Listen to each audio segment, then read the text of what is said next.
Hi there, today we will discuss about HVAC side engineer work and responsibility. तो अगर मैं बात करूं कि HVAC साइड इंजीनियर का क्या वर्क होता है, उसकी रिस्पॉन्सिबिलिटी क्या होती है साइट पर, तो ये इसका जो फंडा है ये डिपेंड करता है हमारे प्रोजेक्ट पर, हमारी जॉब पर। अब देखो हमारी जॉब है वो, उसकी कॉस्ट क्या है, उसकी टाइम ड्यूरेशन क्या है, कितना बड़ा प्रोजेक्ट है, किस कंपनी का है, ये डिपेंड करता है। अगर मैं बात करूं कि ये उसकी कॉस्ट कम है और बड़ी मतलब बड़ा प्रोजेक्ट नहीं है, छोटा ही प्रोजेक्ट है, 3 से 4 मंथ का है, तो वहाँ कंपनी अलग टीम भेजती है। और प्रोजेक्ट की कॉस्ट अच्छी है और उसका ड्यूरेशन जो चलेगा वो ज़्यादा टाइम तक चलेगा, 3 से 4 ईयर चलेगा, तो वहाँ कंपनी टीम अलग भेजती है। अगर डिपेंड करता है मतलब हमारा प्रोजेक्ट कितना बड़ा है, उसकी कॉस्ट क्या है, उसके ऊपर डिपेंड करता है कि प्रोजेक्ट का कितना ड्यूरेशन। अब जैसे कि मेरी कंपनी, मेरा जो प्रोजेक्ट है जहाँ पर मैं अभी फ़िलहाल करंटली काम कर रहा हूँ, तो ये इतना बड़ा प्रोजेक्ट नहीं है, उसकी कॉस्ट भी इतनी ज़्यादा नहीं है। तो यहाँ पर क्या है, मैं यहाँ पर इंजीनियर भी हूँ, साइड इंचार्ज भी हूँ, सुपरवाइज़र भी हूँ, और यहाँ पर हमारी टीम है। तो हमें बोला गया है कि तुम इस प्रोजेक्ट को स्टार्ट टू एंड तक फिनिश करो। तो जो भी कुछ प्रॉब्लम आती है वो सब हम ही फेस करनी पड़ती है और हमें ही उसे सोल्व करनी पड़ती है। यानी कि यहाँ पर जो भी किस तरीके से हम इस प्रोजेक्ट को एग्जीक्यूट करेंगे, पूरी प्लानिंग हमारी होती है।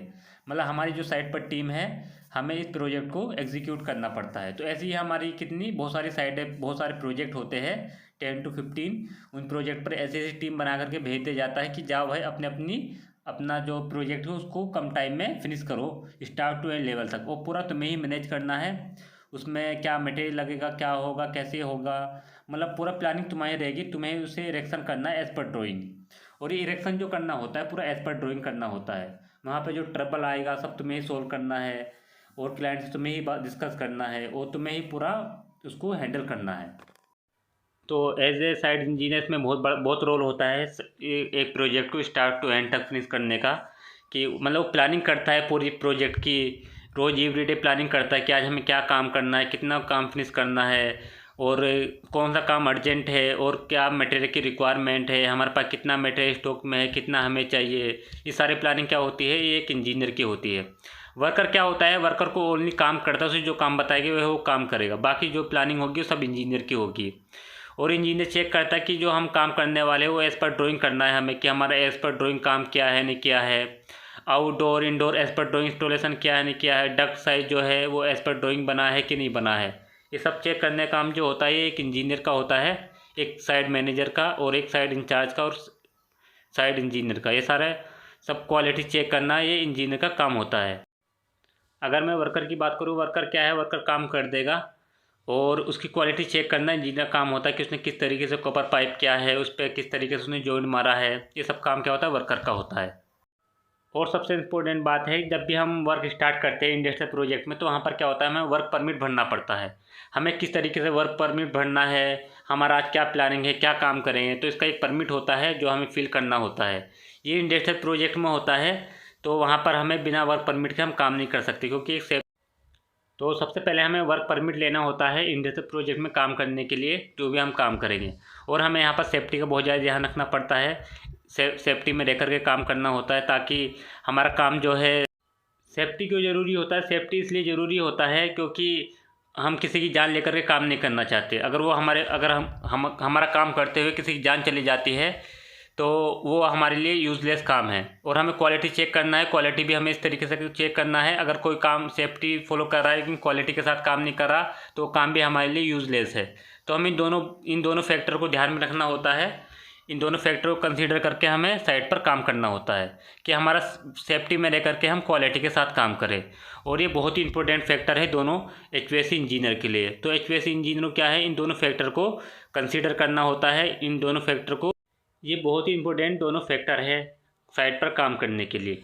और हमें क्वालिटी चेक करना है और सेफ्टी चेक करना है कि वर्कर फुल सेफ्टी में काम कर रहा है नहीं कर रहा है हमारा।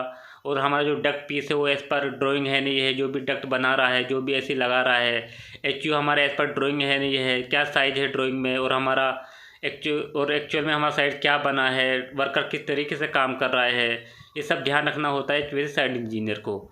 यही सबसे बड़ी रेस्पॉन्सिबिलिटी होती है साइट इंजीनियर की, साइट पर क्वालिटी चेक करना, साइट पर क्वालिटी मेंटेन करना, सेफ्टी मेंटेन करना, वर्क परमिट रखना और साइट को रनिंग करना, और मतलब पूरा जो हमारा होता है काम पर डे पे हमें पूरा काम प्लानिंग करके निकालना, ये एक बहुत बड़ी रिस्पॉन्सिबिलिटी होती है साइट इंजीनियर की।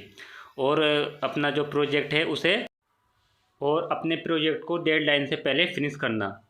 और ये बहुत ही बड़ी जॉब होती है साइट इंजीनियर के लिए कि टाइम से पहले अपनी जॉब को फिनिश करना और टेस्टिंग कमीशनिंग करा करके, टेस्टिंग कमीशनिंग इरेक्शन ये सारा काम करा करके अपनी जॉब को फिनिश करना और एज़ पर ड्राइंग काम कराना।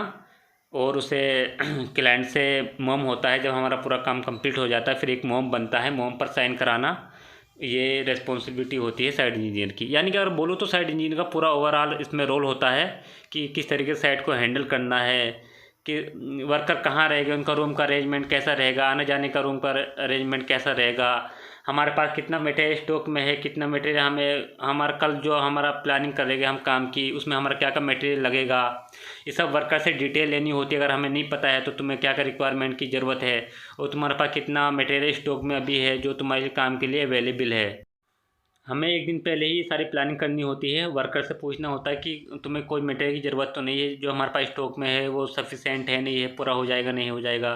फिर हम उसकी खुद कैलकुलेशन करते हैं कि हमारे कितना मटेरियल हमें चाहिए कि हम इस प्रोजेक्ट को फिनिश कर दें, कुछ कम तो नहीं पड़ेगा। उसकी रिक्वायरमेंट निकालना, कॉपर पाइप की मेज़रमेंट करना, डक्ट की मेज़रमेंट करना, और जो भी हमें टूल चाहिए और नट बोल्ट स्क्रू जो भी लगता है, इंसुलेशन इन सब की, और वाल इन सब की रिक्वायरमेंट निकालना। ये क्या होता है ना, एक हाई साइड होता है, एक लो साइड होता है। हाई साइड क्या होता है, साइड में हमारे मशीन इरेक्शन होता है जो हमारा एज पर ड्राइंग होता है, और बाकी लो साइड होता है। लो साइड क्या होता है, जो हमारा नॉन कंज्यूमेबल मटेरियल होता है, मतलब जो हमारा उसको इरेक्शन करते हुए वहाँ पर हमारा लगेगा, ये सारा क्या होता है, लो साइड होता है। तो इसलिए हमें लो साइड पर ध्यान देना होता है। और हाई साइड का मटेरियल जो है वो तो जो भी हमारे ठेके में होता है, बिल में होता है, वो सब आ जाता है हाई साइड का मटेरियल। हमें लो साइड का ज़्यादा ध्यान रखना होता है, और हाई साइड का भी अगर नहीं आया तो उसी के बारे में हमें बताना पड़ता है। लेकिन फर्स्ट स्टेप यही है कि हमें बताना पड़ता है कि कंपनी को कितना मटेरियल चाहिए और कितना अभी बाकी है। तो अगर आपको ये वीडियो पसंद आई हो तो सब्सक्राइब लाइक शेयर ज़रूर करना, क्योंकि अगर आप सब्सक्राइब लाइक शेयर करोगे तो मुझे मोटिवेट मिलता है दूसरी वीडियो बनाने के लिए। और आप सब्सक्राइब करोगे, लाइक करोगे, कमेंट करोगे तो मैं और भी अच्छी वीडियो आपके लिए बनाऊंगा कि HVAC डिज़ाइन की, HVAC साइड इंजीनियर की, फायर फाइटिंग, इलेक्ट्रिकल की, और मैं आपको प्रोजेक्ट बताऊंगा कि प्रोजेक्ट स्टार्ट टू एंड तक किस तरीके से फिनिश करते हैं।